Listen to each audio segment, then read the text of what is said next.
السلام علیکم ورحمۃ اللہ وبرکاتہ۔ جمعہ کا بیان شروع کرنے سے پہلے ان تمام ناظرین سے گزارش ہے جو ہمارے چینل پر پہلی دفعہ آئے ہیں، چینل کو سبسکرائب کر لیں، ویڈیو کو لائک اور شیئر کریں اور زیادہ سے زیادہ لوگوں تک پہنچائیں۔ شکریہ۔ من دابۃ فی الارض الا علی اللہ رزقها ویعلم مستقرها ومستودعها کل فی کتاب مبین۔ اور زمین پر چلنے والا کوئی ایسا نہیں، یعنی زمین پر چلنے والا اس میں صرف انسان ہی نہیں بلکہ تمام اللہ عز و جل کی پیدا کردہ جاندار سب کچھ اس میں آ گئے۔ جس کا رزق اللہ کے ذمہ کرم پر نہ، یعنی اللہ عز و جل نے بالکل واضح الفاظ میں فرمایا کہ زمین پر جو بھی چل رہے ہیں، رینگ رہے ہیں اس آسمان اور زمین کے درمیان، چاہے وہ چلنے والے زمین پر چل رہے ہیں خشکی پر، چاہے وہ سمندر میں تیر، چاہے ہوا میں اڑ رہے ہوں، اگر جاندار ہیں تو ان میں سے کوئی ایسا نہیں ہے کہ جس کے رزق کو اللہ نے خود پر، جس کے رزق کی اللہ نے خود ذمہ داری لی۔ کہہ رہے ہیں الا علی اللہ رزقھا، جس کا رزق اللہ کے ذمہ کرم پر نہ، یعنی تمام مخلوقات کا رزق اللہ کے ذمہ کرم پر، وہ سب کو رزق دینے والا ہے، وہ رزاق ہے۔ وَيَعْلَمُ مُسْتَقَرَّهَا وَمُسْتَوْدَعَهَا، اور جانتا ہے کہ کہاں ٹھہرے گا اور کہاں سپرد ہوگا۔ کُلٌّ فی کتاب مبین، سب کچھ ایک صاف بیان کرنے والی کتاب میں ہے۔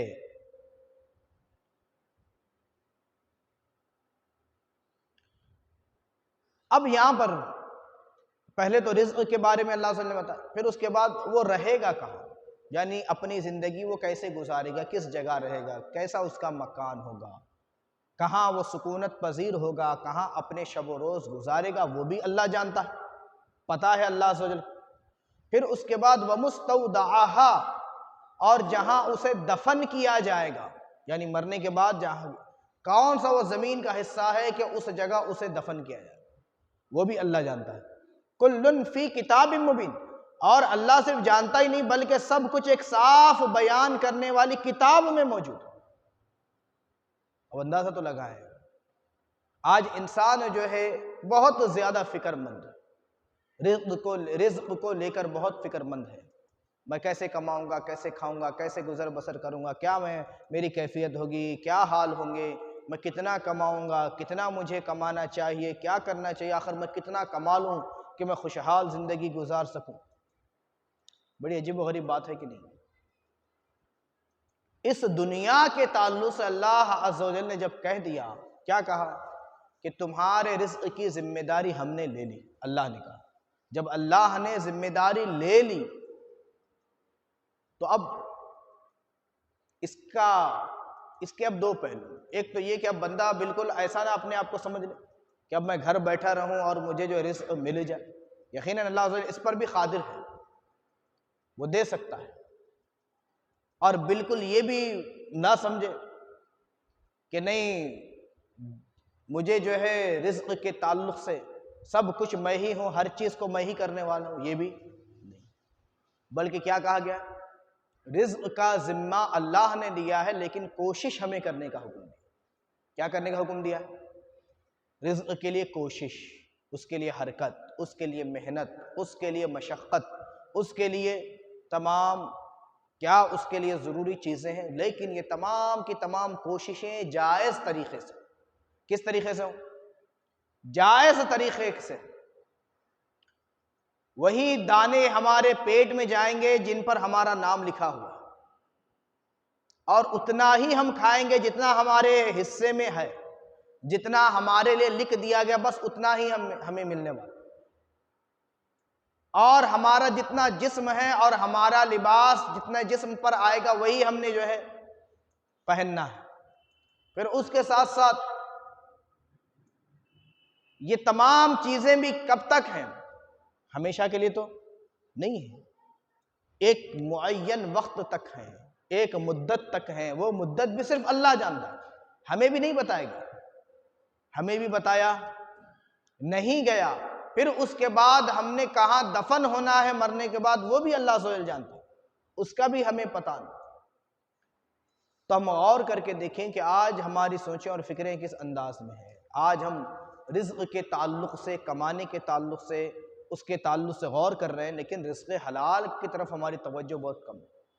آج ہماری لالچ نے، ہماری جو ہے ترقی کی ہوس نے، آج ہمارے اس سوچ نے کہ مجھے جو ہے بہت کچھ کرنا ہے، آج ہماری کوشش یہ نہیں ہے کہ مجھے جو ہے کھانا نہیں مل رہا، نہیں، بلکہ کھانا مل رہا ہے لیکن اور زیادہ میں کیا کروں، اور کتنا میں کما لوں، اور کتنا میں کما لوں، کتنے بلڈنگیں بنا لوں، کتنے مکانات بنا لوں، کتنی گاڑیاں خرید لوں، کتنے نوکر چاکر رکھوں، کیا کچھ میں جو ہے ایسا کام کروں جس سے جو ہے لوگ مجھے مالدار کہیں، لوگ مجھے سیٹ کہیں، لوگ جو ہے میرے سامنے اپنے سروں کو جھکانے والے بن جائیں، ہر طرف میری عزت ہو جائے، میری شہرت ہو جائے، میری واہواہی ہو جائے، میں باہر نکلوں تو لوگ کھڑے ہو کر میری تعریفیں کیا کریں، جھک جھک کر مجھے سلام کیا کریں، وغیرہ وغیرہ۔ ان سوچوں نے آج انسان کو اتنا پریشان کر دیا، کئی سارے لوگ اس کی زد میں ہیں، کئی سارے پریشان، بہت زیادہ پریشان ہیں۔ اب اس کو حل کے تعلق سے ان کی کوششیں کیا ہیں؟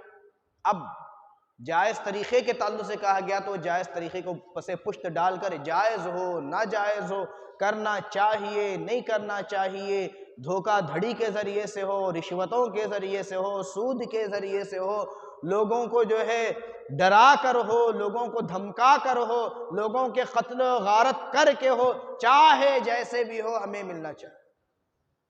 آج ایسی سوچ، حالانکہ حقیقت یہ ہے کہ پیٹ میں بس وہی جانا ہے جو ہمارے مقدر میں لکھا ہوا۔ اب ہمیں اختیار تھوڑا سا دیا گیا، چاہے تو اے بندے وہ جائز طریقے سے اس کو حاصل کر لے، اور چاہے تو حرام طریقے سے حاصل کر لے، لیکن ملے گا تجھے وہی،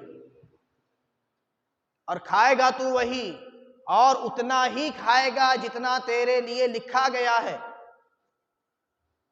آپ بات سمجھ لیں، اور وہ کھانے کی ذمہ داری خود پہلے ہی سے رب نے لے رکھی ہے۔ بس ہمیں کیا کہا گیا تھا کہ ہم جو ہے اپنی زندگی اللہ اور اس کے رسول کی فرما برداری کے مطابق دنیا میں گزاریں، اللہ کو راضی کرنے کی طرف زیادہ توجہ دیں، ہم جو ہے اللہ اور اس کے رسول کی رضا کے کام کریں، ہم جو ہے دنیا میں اللہ عز و جل نے اگر ہمیں مال زیادہ دیا ہے تو ہمارے لیے اس نے یہ رکھا ہے کہ ہم غریبوں کے ساتھ کیسے سلوک کرتے ہیں وہ دیکھنا چاہتا ہے۔ اگر ہمیں اللہ نے مال کچھ کم دیا ہے تو وہ یہ دیکھنا چاہتا ہے کہ ہم جو ہے صبر کے ساتھ کس انداز میں اپنی زندگی کو گزارتے ہیں۔ لیکن ہم نے کیا کیا، ہم نے جو ہے کبھی نہیں ملا تو گناہ میں لگ گئے، نہیں ملا تب بھی شکایتیں کر کے گناہ میں ملوث ہو گئے، دو طرفہ گناہوں میں مصروف۔ جو مالدار ہیں وہ اس لیے گناہ میں ملوث ہیں کہ وہ غریبوں کا خیال نہیں رکھ رہے اور اپنے مال کو حرام طریقے سے خرچ کر رہے، اس کو جو ہے بلا ضرورت خرچ کر رہے ہیں اور ضرورت مندوں سے روکے ہوئے۔ اور جو غریب ہیں ان کی کیفیت یہ ہے کہ وہ صبر و شکر کا دامن چھوڑ کر، قناعت کا دامن چھوڑ کر ناشکری کے راستے پر چل پڑے ہیں، اللہ کی شکایتیں کرنے والے بن چکے، اور اس انداز میں وہ اللہ کے نافرمان۔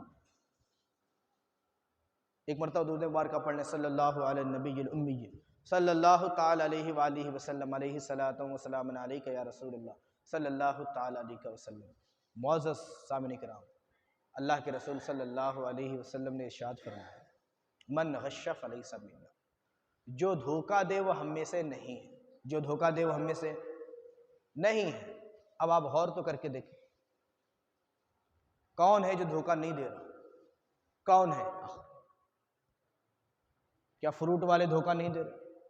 کیا گوشت کے کاروبار والے دھوکہ نہیں دے رہے؟ کیا کرانے والا دھوکہ نہیں دے رہا؟ کیا جو ہے پلاٹ والے دھوکہ نہیں دے رہے؟ کیا جو ہے اور دوسرے ہزار قسم کے جو کاروبار ہیں وہ دھوکہ نہیں دے رہے؟ ایک معمولی سے ٹھیلے والا وہ بھی دھوکہ دے رہا، 100 روپے کے آپ جو ہے سیب لے کر آئیں یا کوئی دوسرا پھل لے کر آئیں تو اس میں کچھ حصہ سڑا ہوا آپ کو ضرور ملے گا، حالانکہ قیمت کس کی لگی گئی؟ اچھے کی لگی۔ ہم غور تو کر کے دیکھیں، جب کہا گیا من غش فلیس منا، جو دھوکہ دے وہ ہم میں سے نہیں، پھر اس کے بعد آج ہم کہتے ہیں کہ ہم پریشان ہیں، ہم تکلیف میں ہیں، ہمارے رزق میں برکت نہیں ہوتی، ہمارے مال میں برکت نہیں ہوتی، ہمیں سکون میسر نہیں آ رہا، ہمیں نیند نہیں آ رہی، ہمیں چین نہیں مل رہا، ہمارے کام نہیں بن رہے، ہمارے مشکلات آسان نہیں ہو رہے، کام کئی سارے رکے ہوئے ہیں، معاملے کئی پریشانی میں گزر رہے ہیں، دن کو چین ہے نہ رات کو نیند سکون کی نیند ہے، وغیرہ وغیرہ کئی قسم کے پریشانیاں، آخر کیوں؟ اور پریشانیاں سنا کس کو رہے ہیں؟ لوگوں کو سنا، اللہ کو سنانے کا وقت بھی نہیں، شفا جس نے دینا ہے اس کے پاس آنے کا وقت نہیں ہے، سکون جس در سے ملنے والا ہے اس در حاضری دینے کا وقت نہیں ہے۔ ہم غور تو کر کے دیکھیں، ہم سوچیں اس تعلق سے، کبھی جو ہے سنجیدگی کے ساتھ اس پر توجہ دینے کی کوشش کریں کہ اللہ عز و جل کی طرف سے کئی دفعہ معاملہ یہ بھی ہوتا ہے کہ لوگ اتنے گناہ کیے بیٹھے ہیں، اتنے گناہ کیے بیٹھے ہیں، لیکن پھر بھی جب انہیں کچھ تکلیف پہنچے تو کہتے ہیں کہ میں نے گناہ کیا کیا جو مجھے سزا مل رہی۔ بہنوں کے حقوق ادا نہیں، والدین کے حقوق ادا نہیں ہو رہے، پڑوسیوں کے حقوق ادا نہیں ہو رہے، اللہ اور اس کے رسول کے حقوق ادا نہیں ہو رہے، اولاد کے حقوق ادا نہیں ہو رہے، اپنے بھائیوں کے حقوق ادا نہیں ہو رہے، کہیں پر کوئی حق ادا نہیں ہو رہا، کوشش تو یہی ہے کہ اور کچھ مل جائے، کسی کا بھی کھا کر بیٹھ جائے، پھر اس کے بعد کریں کہ پریشانی نہیں جاتی، دکھ نہیں جاتے، تکلیفیں نہیں جاتی، آسانیاں نہیں مل رہی، کیا کریں کیسے کریں، سکون کی نیند نہیں مل رہی۔ کئی سارے لوگوں کا سکون چھن کر اگر کوئی بندہ یہ سوچ رہا ہے کہ مجھے سکون کی نیند آئے گی تو کہاں سے آئے؟ لوگوں کے دل کو دکھا کر وہ یہ چاہ رہا ہے کہ اس کے جو ہے زندگی میں خوشیاں آئیں، کہاں سے خوشیاں آئیں؟ بہنوں کو ان کے حقوق نہ دے کر اگر وہ یہ سمجھ رہا ہے کہ میری زندگی خوشحال بن جائے، کہاں سے خوشحال بنے؟ نہیں بن سکتی، کوئی طریقہ کار ہی نہیں۔ ہم نے یہ سمجھ رکھا ہے کبھی اس کے بعد جا رہے ہیں اس عامل کے پاس، اس عامل کے پاس، اس دواخانے کو، اس دواخانے کو، وہاں پر جا رہے ہیں، اس جانتے کو بتا رہے ہیں، اس جانتے کو بتا رہے ہیں، بھائی کیا ہوا مسئلہ، کیسا ہے حال؟ میرے کچھ نہیں ہو رہا، کچھ بھی کر لو کچھ نہیں ہو رہا۔ آخر کیوں نہیں ہو رہا؟ تعویذیں لینے سے نہیں جا رہا، ختم قرآن کرانے سے نہیں جا رہا، ڈاکٹروں کے پاس جانے سے نہیں جا رہا، کہیں پر بھی جاؤ کچھ بھی نتیجہ نہیں آ رہا۔ آخر کیوں نہیں آ رہا بھائی؟ آخر وجہ کیا ہے؟ وجہ ہے کیا؟ وجہ یہ ہے کہ جو ہم پر حکم دیا گیا تھا ہم نے وہ نہیں کیا، ہم اپنوں کے حقوق ادا نہیں کیے، ہم ان کے ناحق مال کھا بیٹھے ہیں، ان کی کو بے عزت کر کے، ان کو ذلیل و رسوا کر کے ان کے دلوں کو دکھائیں، پڑوسیوں کو ستائے ہیں، ناحق مال سے گھر بنائے ہیں، تو اس گھر میں نیند کہاں سے آئے؟ لوگوں کو ڈرا دھمکا کر ہم نے رکھا ہے، تو سکون ہمیں کہاں سے ملے گا؟ ہمارے دل بے چین کیوں ہیں؟ آخر دل بے چین ہونے کا مقصد کیا ہے؟ وجہ کیا ہے؟ وجہ صرف اتنی سی ہے، چھوٹی سی وجہ، وہ وجہ یہی ہے کہ ہم جن کا دل دکھائے ہیں، جن کو ستائے ہیں، جن کو پریشان کیے ہیں، ان کے پاس جانا ہے، ان سے معافی مانگنا ہے، ان سے جو ہے اپنے گناہوں کے تعلق سے، اپنی غلطیوں کے تعلق سے معافی کا طلبگار بننا ہے، پھر اللہ کی بارگاہ میں حاضری دینا، اور جس کا حق ہے اس کو حق لوٹانا ہے پہلے۔ ایسا نہیں کہ بس معافی مانگ لیے مسئلہ حل نہیں ہوگا، جن کے حقوق دبائے گئے ہیں پہلے ان کو حقوق ادا کیے جائیں، جن کے حق مارے ہیں ان کو وہ حق لوٹائے جائیں، جن کو بھرے بازار میں بدنام کیا ہے بھرے بازار میں ان سے معافی مانگنی پڑے گی، اور جن کو تکلیفیں پہنچائی ہیں ان کے سے جو ہے اس کے تعلق سے معافی مانگنی پڑے گی، پھر اللہ عز و جل کی بارگاہ میں معافی ملے گی۔ ایسی معافیاں نہیں ملتی، ورنہ تو بڑا آسان ہو جائے گا لوگوں کا معافی مانگنا۔ کسی کے لاکھوں روپے کھا کر جا کر کہہ دیجئے بھائی مجھے معاف کر، یہ الگ بات ہے، اگر واقعی اس کا اتنا بڑا دل ہے کہ وہ معاف کرے تو بہت اچھی بات، لیکن ہمارے پاس سب کچھ موجود ہے لیکن پھر بھی صرف معافی مانگنے اس کا حق نہیں دے رہے، تو پھر معافی کہاں سے ملے؟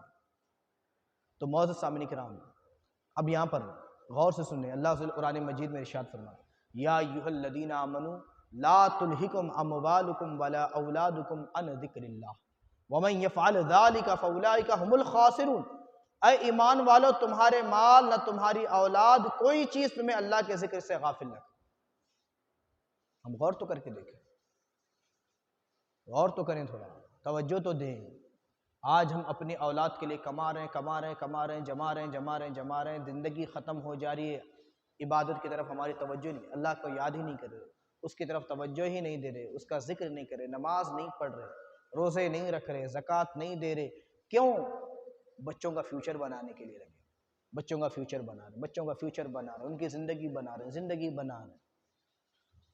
غور تو کر کے دیکھیں اللہ سے قرآن مجید میں کیا فرماتا ہے، یا ایھا الذین آمنوا لا تلہکم اموالکم ولا اولادکم عن ذکر اللہ، اے ایمان والو تمہارے مال نہ تمہاری اولاد کوئی چیز تمہیں اللہ کے ذکر سے کہیں غافل نہ کر دے، کوئی چیز اللہ کے ذکر سے کہیں تمہیں غافل نہ کر دے۔ وَمَن يَفْعَلْ ذَلِكَ فَأُولَٰئِكَ هُمُ الْخَاسِرُونَ، اور جو ایسا کرے، اور جو ایسا کرے تو وہی لوگ نقصان، یعنی جو اللہ کے ذکر سے غافل ہو جائیں، غافل ہو جائیں تو کس میں؟ نقصان میں۔ کس میں ہے؟ نقصان، ان کا فائدہ نہیں ہے۔ کیوں؟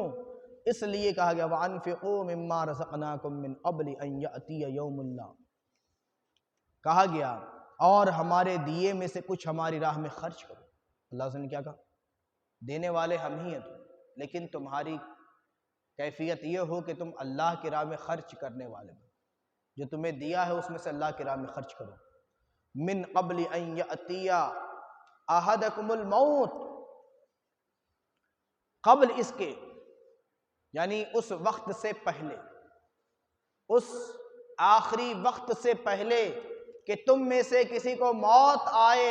اب موت اس کے اوپر غالب آ گئی، تب وہ اللہ کی بارگاہ میں کہے اے اللہ فیقول رب لولا اخرتنی الی اجل قریب، پھر کہنے لگے اے میرے رب تو نے مجھے تھوڑی مدت تک کیوں مہلت نہ دی، تھوڑی مدت تک، تھوڑے وقت تک اور کچھ دن مجھے مہلت مل جاتی تو میں اپنے اس عزیز ترین مال کو تیری راہ میں صدقہ کرتا اور نیکوکار میں ہو جاتا، فاصدق واکن من الصالحین، کہ میں صدقہ دیتا اور نیکوں میں ہوتا، تیرے نیک بندوں میں اپنے آپ کو شامل کر لیتا۔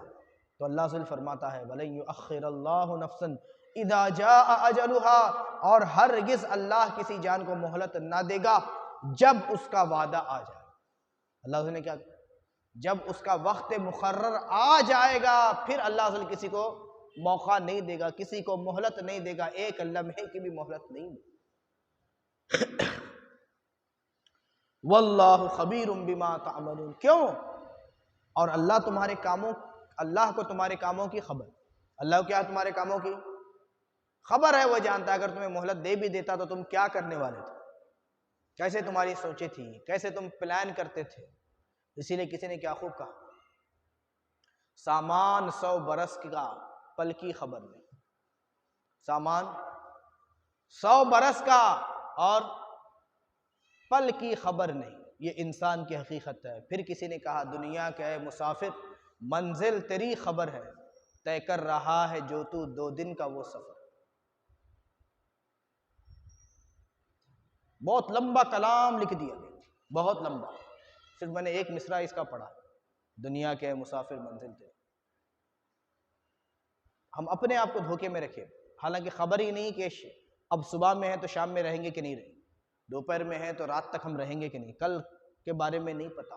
لیکن معاملات ایسے ہیں کہ آنے والے کئی دنوں، جو آنے والے آگے آنے والے دن ہیں ان کے تعلق سے ہمارے پلان بنے کہ اس دن میں نے یہ کام کرنا، اس دن یہ کام کرنا، اس دن یہ اس جگہ جانا، اس دن اس جگہ جانا، اس دن اس جگہ جانا، اس دن جو ہے یہ کرنا ہے۔ چلو اچھے کام ہے تو چلو ٹھیک ہے اچھے کام، لیکن گناہ کے آج کل پلان ہے، اس دن میں نے وہ گناہ کرنا ہے، وہ دن آئے گا تو وہ گناہ کروں گا، وہ دن آئے گا تو وہ گناہ کروں گا۔ افسوس اس بات پر ہے کہ آج کل پلان ہو رہے ہیں گناہوں، یہ افسوسناک۔ معزز سامعین کرام، ہمارے بزرگان دین نے اس طرف بڑی توجہ دی اور نصیحتوں کو جو ہے اس کے تعلق سے بیان کیا۔ مکاشفۃ القلوب میں امام غزالی رحمۃ اللہ علیہ نے لکھا کہ حضرت عیسیٰ علیہ السلام، حضرت عیسیٰ علیہ السلام کہیں سفر پر نکل رہے تھے تو ایک شخص آیا، اس نے کہا کہ میں بھی آپ کے ساتھ سفر کروں گا، آپ کا ساتھی بننا چاہتا ہوں تاکہ آپ کے ساتھ رہوں گا تو کچھ حکمت کی باتیں سیکھ لوں گا، کچھ اچھا بن جاؤں۔ تو حضرت عیسیٰ علیہ السلام ٹھیک ہے چلو میرے ساتھ چلو۔ حضرت عیسیٰ علیہ السلام اسے اپنے ساتھ لے کر چل پڑے۔ دوپہر کا وقت آیا، ان کے پاس 3 روٹیاں تھیں، دریا کے کنارے بیٹھ گئے کھانا کھانے کے لیے۔ حضرت عیسیٰ علیہ السلام نے 1 روٹی کھائی، آپ کا جو ساتھی تھا اس نے بھی 1 روٹی کھائی، 1 روٹی ایک ایک دونوں کی ہو گئی۔ تو حضرت عیسیٰ علیہ السلام اٹھے اور دریا پر پانی پی کر وضو بنا کر آئے تو دیکھا کہ اس نے جو بیٹھا ہوا تھا شخص، اس سے پوچھا تیسری روٹی کہاں گئی؟ تو اس نے کہا مجھے نہیں معلوم۔ اس نے کیا کہا؟ مجھے نہیں پتا۔ تو کہا ٹھیک ہے، اچھی بات، چلو چلتے ہیں۔ پھر حضرت عیسیٰ علیہ السلام اسے اپنے ساتھ لے کر چلے۔ ایک جگہ سے گزر رہے تھے تو ایک ہرن کی طرف آپ نے اشارہ کیا، ہرن آپ کے پاس آ گیا، آپ نے اسے اللہ کے نام سے ذبح کیا، اس کا گوشت بھونا، خود بھی کھایا، اسے بھی کھلایا، اور اس کے بعد اس کی ہڈیوں کو جمع کر کے فرمایا قم باذن اللہ، اللہ کے نام سے اٹھ جا۔ تو ہرن اٹھی اور جنگل کی طرف چلتی پڑی۔ تو حضرت عیسیٰ علیہ السلام نے کہا کہ اے شخص دیکھ کہ جس رب نے تجھے یہ معجزہ دکھایا، اس رب کے نام سے تجھ سے پوچھتا ہوں، بتاؤ تیسری روٹی کس نے کھائی؟ تو اس نے کہا کہ مجھے نہیں پتا کس نے کھائی۔ ٹھیک ہے، حضرت عیسیٰ علیہ السلام کو ساتھ میں لے کر چل۔ ایک ریگستان سے گزر ہو رہا تھا، ایک جگہ بیٹھنے کا موقع ملا تو حضرت عیسیٰ علیہ السلام نے ریت کے 3 یہ چھوٹے چھوٹے یہ بنائے، ریت کو سمیٹنے کے بعد ایک ایک گپا اس کا بنایا، 3 بن گئے۔ تو حضرت عیسیٰ علیہ السلام نے اللہ کی بارگاہ میں دعا کی تو 3 کے 3 سونے ہو گئے، 3 حصے ہو گئے سونے۔ پھر حضرت عیسیٰ علیہ السلام نے کہا کہ ایک یہ حصہ میرا، ایک حصہ تیرا، اور یہ تیسرا حصہ اس کا جس نے تیسری روٹی کھائی تھی۔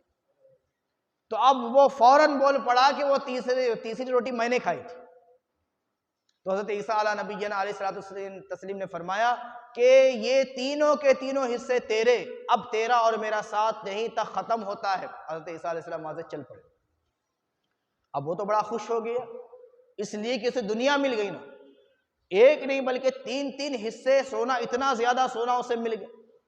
اب اس سونے کو اپنے پاس محفوظ ہی کرنے لگا تھا کہ دیکھا کہ سامنے 2 شخص آ رہے مسافر، ان کی نگاہ اس کے اوپر پڑی تو اس نے ان کی غلط نگاہی کو، غلط ان کی نیت کو بھانپ لیا۔ بھانپنے کے بعد جب وہ لوگ اس کے قریب پہنچے تو کہا کہ بھائی پریشان ہونے کی بات نہیں، ہم تینوں آپس میں برابر برابر بانٹ لیں۔ تو وہ بھی راضی ہو گئے۔ اب راضی ہونے کے بعد اب وہ تینوں سفر آگے جاری رکھے، لیکن معاملہ یہ ہوا کہ بھوک نے ستایا۔ تینوں نے مشورہ کیا، بولے کہ ہم میں سے ایک کوئی آبادی میں جائے، ہمارے لیے کھانا لے آئے، اور ہم تو یہاں پر بیٹھ کر اس کی حفاظت کریں۔ ایک شخص منتخب ہو گیا اس کے لیے، وہ آبادی میں گیا، کھانا خود بھی کھایا اور اپنے جو ساتھی تھے ان کے لیے کھانا خریدا۔ جب کھانا خریدا تو اس کے ذہن میں خیال آیا اگر میں کھانے میں زہر ملا دوں تو پورا سونا میرا ہو جائے گا، وہ دونوں کھائیں گے اور مر جائیں گے، سونا پورا میرا ہو جائے گا اور میں یقینی طور پر بڑی ترقی کر لوں گا۔ پھر اس کے بعد اس نے زہر خریدا، کھانے میں زہر ملایا، لے کر ان کے پاس پہنچا۔ جب وہ کھانا لینے گیا تھا تو یہاں ان 2 لوگوں نے پلان کیا، جیسے وہ کھانا لے کر آئے گا تو ہم دونوں مل کر اس کا قتل کر دیتے، پھر اس کے بعد معاملہ یہ ہوگا کہ دونوں کو 50-50 مل جائے گا، آدھا آدھا، اور بڑی قیمت ہمارے ہاتھ آئے گی، اس کو کیوں دیں؟ انہوں نے پلان اپنا مکمل کر لیا۔ جیسے وہ شخص کھانا لے کر آیا وہ دونوں جھپٹے اور اس کو قتل کر دیا۔ اب قتل کر دینے کے بعد ان دونوں نے سکون کا سانس لیا، جھاڑ کے نیچے بیٹھے، جو کھانا آیا تھا وہ کھانا کھا لی۔ جب کھانا کھایا تو وہ دونوں بھی مر گئے، اور وہ سونا ان تینوں کے بیچ میں ایسے ہی پڑا رہا۔ کچھ دن گزرے، حضرت عیسیٰ علیہ السلام اپنے حواریوں کے ساتھ، اپنے ساتھیوں کے ساتھ آپ کا وہاں سے گزر ہوا تو اپنے حواریوں کو اس کی طرف اشارہ کر کے فرمایا، لوگوں دیکھو دنیا کس طریقے سے چمک رہی ہے اور اس کے جو کتے تھے کس طریقے سے مر کر پڑے ہوئے، گلے سڑے، جن سے بدبو آ رہی، دیکھو یہی حال ہے۔ یہ دنیا ہے اور اس کے طلبگار ہیں، طلبگاروں کا انجام یہی ہونے والا ہے اور دنیا ایسے ہی پڑی رہ جائے گی۔ آج ہماری بھی کیفیات ایسی ہیں، آج ہم جما رہے ہیں، حالانکہ ہمیں پتہ ہی نہیں کہ کب موت آئے اور ہمیں لے کر چلے جائے، وہ تو یہیں پر رہ جائے گا۔ کسی بزرگ نے کہا کہ انسان کے تعلق سے انسان کا کیا ہے؟ بس اس کے ساتھ جانے والا وہ سفید کفن ہے اور وہ 2 گز زمین جس میں سے رکھ کر لوگ چلے آئیں گے۔ عالیشان اگر وہ بلڈنگ بھی بنا لے تو اس بلڈنگ میں اس کو 2 گز زمین اس کے اپنے نہیں دیں گے۔ کس کے لیے وہ بنا رہا ہے؟ اسی بڑے گھر میں جس کو بنانے کے لیے پوری زندگی محنت کرتا رہا، مشقتیں کرتا رہا، نمازیں چھوڑتا رہا، تلاوت کبھی نہیں کیا، اللہ کا ذکر نہیں کیا، حلال اور حرام کی تمیز اس نے جو ہے مٹا دی، ہر طریقے سے اس نے جو ہے صرف دنیا کمائی، اس کو بنایا، عالی شان بنایا۔ اب جب کہ اس کی آنکھیں بند ہوئی تو اس کے ہاتھ میں ایک معمولی انگوٹھی بھی کوئی رہنے نہیں دیتا۔ جس زمین کو اس نے خریدا، جس پر اتنا عالی شان بنگلہ اس نے بنایا، اس زمین کے، اس بنگلے کے ایک چھوٹے سے کمرے میں 2 گز زمین بھی اس کو نہیں میسر آتی، اور اسے ایسی جگہ پر لے جا کر ڈال دیتے ہیں جہاں پر پھر اب اس کے ملنے والے بھی نہیں جاتے، اس کے ملنے والے بھی نہیں جاتے۔ اس کی مثال ہمارے بزرگان دین نے دی، کہا کہ آپ لوگوں کے لیے 2 قسم کے دو لوگ بڑے یادگار بن جاتے۔ ایک وہ جو اپنی زندگی بادشاہی میں انہوں نے گزاری، ان کے بھی مقبرے موجود ہیں لیکن وہاں پر کتا بھی نہیں جاتا۔ بادشاہوں کے مقبرے ہیں، وزیروں کے مقبرے ہیں، گلبرگے میں کئی سارے میں نے مقبرے دیکھے بادشاہ، آپ نے بھی دیکھے ہوں، وہی اولیاء اللہ کے بھی مقبرے ہیں۔ وہ بندے جو صرف اللہ کی یاد میں اور اللہ کی مخلوق کی خدمت میں اپنی زندگی گزار دیے، اب دیکھیں اللہ عز و جل نے کتنا ان پر کرم کیا۔ صدیاں گزر گئی لیکن آج بھی لوگوں کا وہ ہجوم ہے جو ہمیشہ ان کی زیارت کے لیے پہنچتے رہتے ہیں۔ اور وہ لوگ جو دنیا میں بادشاہ تھے، لوگوں پر ظلم و ستم کے پہاڑ توڑا کرتے تھے، بڑے عالیشان محلوں میں اپنی زندگی گزارتے تھے، بڑے ان کے خدام تھے، بڑے ان کے پوچھنے والے تھے، بڑے ان کی شان و شوکت تھی، لیکن معاملہ یہ ہوا کہ ان کی خبریں بھی اندھیری ہو گئیں، ان کے مقبرے بھی اندھیرے ہو گئے، ان کے پاس جانے والا بھی کوئی باقی نہ رہا، ان کا نام لینے والا بھی کوئی باقی نہ رہا، بس ایک عبرت کا نشان باقی رہی۔ اسی لیے کہا یہ عبرت کی جا ہے، تماشا نہیں، عبرت کی جگہ ہے، اور ہم نے اسے تماشا سمجھ رکھا ہے۔ ہم خود تماشے کا حصہ بنے ہوئے، ہم سب کچھ چھوڑ کر بس دنیا کے پیچھے پڑے ہوئے، اور ہماری سوچیں ہیں کہ تھمنے کا نام نہیں لیتی۔ ہمارا ضمیر جو ہے بارہا ہمیں سمجھا تو رہا ہے، بارہا احساس تو دلا رہا ہے، ہر روز مسجد سے آنے والی 5 وقت کی صدائیں تو ہماری کانوں میں آ رہی، لیکن ہم اپنے آپ کو یہ کہنے کے لیے تیار نہیں کہ بھائی چل، تیرا رب تجھے بلا رہا ہے۔ وہ رحیم و کریم ہے، وہ بے انتہا مہربان ہے، وہ معاف فرمانے والا ہے، وہ بخشش کرنے والا ہے، اس کے حضور سجدہ ریز تو ہو، دے حاضری اس کے پاس، اس لیے کہ دنیا تجھے بھیجا ہی اس لیے گیا ہے۔ اللہ عز و جل فرماتا وَمَا خَلَقْتُ الْجِنَّ وَالْإِنسَ إِلَّا لِيَعْبُدُونِ، اور ہم نے انسان اور جن کو صرف اپنی عبادت کے لیے پیدا کیا، یہ تو اللہ عز و جل فرماتا۔ اور ہماری کیفیت یہ ہے کہ ہم یہ سمجھے بیٹھے ہیں کہ ہماری زندگی کا مقصد صرف دنیا کمانا، نعمتیں کمانا، نعمتیں کھانا، عیش سے گزارنا۔ آج نعرے بھی بن چکے ہیں لوگوں کے، کہتے ہیں ہماری زندگی ہماری مرضی، ہمارا جسم ہماری مرضی، ہمارا چہرہ ہماری مرضی، ہماری زندگی ہمارا لائف سٹائل، ہم اپنے مرضی کے مالک۔ خدا کی قسم، حقیقت یہ ہے کہ جب تک وہ مرضی ہماری ختم نہیں ہوتی، اس وقت تک اللہ عز و جل کے حضور جو ہے صحیح معنوں میں ہمارا کوئی مقام اور مرتبہ۔ یہ میں نے اللہ عز و جل خود قرآن مجید میں، آج ہم عزت کے لیے بڑے پریشان، اللہ عز و جل قرآن مجید میں اس کا فیصلہ فرما چکا، ان اکرمکم عند اللہ اتقاکم، سورہ حجرات میں اللہ عز و جل اگر ان اکرمکم کہا گیا، ان اکرمکم عند اللہ اتقاکم، اگر تم مکرم ہونا چاہتے ہو، معزز ہونا چاہتے ہو، عزت والے ہونا چاہتے ہو، تعظیم والے ہونا چاہتے ہو، تو یقیناً اللہ عز و جل کے نزدیک جو کسی کو مرتبہ مل جائے، مقام مل جائے، عزت مل جائے، اصل میں وہ عزت ہے، وہ مقام ہے، وہ مرتبہ ہے، دنیا کا کوئی مقام اور مرتبہ ہے ہی نہیں۔ اور وہ کس کو حاصل ہوتا ہے؟ ان اکرمکم عند اللہ اتقاکم، جو پرہیزگار ہو جائے اللہ کے نزدیک، جو پرہیزگار ہو جائے، اللہ والا بن جائے، تو پھر اللہ عز و جل عزتیں دیتا ہے، اور اس کا وعدہ بڑا سچا ہے، ایسا نہیں کہ اس نے جھوٹ کہا ہے، معاذ اللہ ثم معاذ اللہ۔ اور اللہ سے سچا کون ہو سکتا ہے؟ کوئی سچا نہیں ہو سکتا۔ ایک آخری آج کا ایک چھوٹا سا مختصر واقعہ آپ کے سامنے پیش کرتے ہوئے آج کے میں بیان کو ختم کر دوں گا، وقت بھی جو ہے مجھے اجازت نہیں دے رہا۔ حضرت عمر فاروق اعظم رضی اللہ تعالیٰ کے دور خلافت تو مدینہ منورہ میں ایک بڑا نوجوان تھا، 15-16 سال اس کی عمر تھی، بڑا صاف ستھرا، پاکیزہ، عبادت گزار، متقی، پرہیزگار، اس کے چہرے سے نور ٹپکتا تھا، کیفیتیں بڑی اس کی بہترین تھی، اس کی نگاہیں بھی بڑی پاکیزہ تھیں، اس کی سوچیں بھی بڑی پاکیزہ تھیں، اس کے خیالات پاکیزہ تھے، مسجد کو جاتا، مسجد سے اپنے گھر آتا اور اللہ کی عبادت و ریاضت میں مصروف رہا کرتا، لیکن جس راستے سے گزرتا تھا وہاں پر ایک حسین و جمیل عورت کھڑی رہتی جو اسے تکا کرتی تھی، اس کی آنکھیں صاف نہیں تھی، اس کی سوچیں صاف نہیں تھی، اس کی جو ہے پاکیزگی اس کے اندر موجود نہیں تھی، اور وہ اس سے بدکاری کا ارادہ رکھتی تھی۔ ایک دفعہ اپنی خادمہ سے اس نے کہا، دیکھ وہ نوجوان جس پر میرا دل آ چکا ہے، میں تو بڑا اس کو اپنی طرف متوجہ کرنے کی کوشش کرتی ہوں، لیکن وہ کبھی میری طرف توجہ ہی نہیں دیتا، وہ اپنے رب کے حضور جانے میں اتنا مگن رہتا ہے، اس کی آنکھیں کبھی میری طرف آئی ہی نہیں، کبھی نہیں آئی، بتا تو کچھ کر سکتی ہے؟ تو اس خادمہ بڑی پکی تھی، پکی مطلب عمر دراز تجربہ کار تھی، اس نے کہا اتنا چھوٹا سا کام، آج ہی شام پروگرام بنا دیتے ہیں، معاذ اللہ۔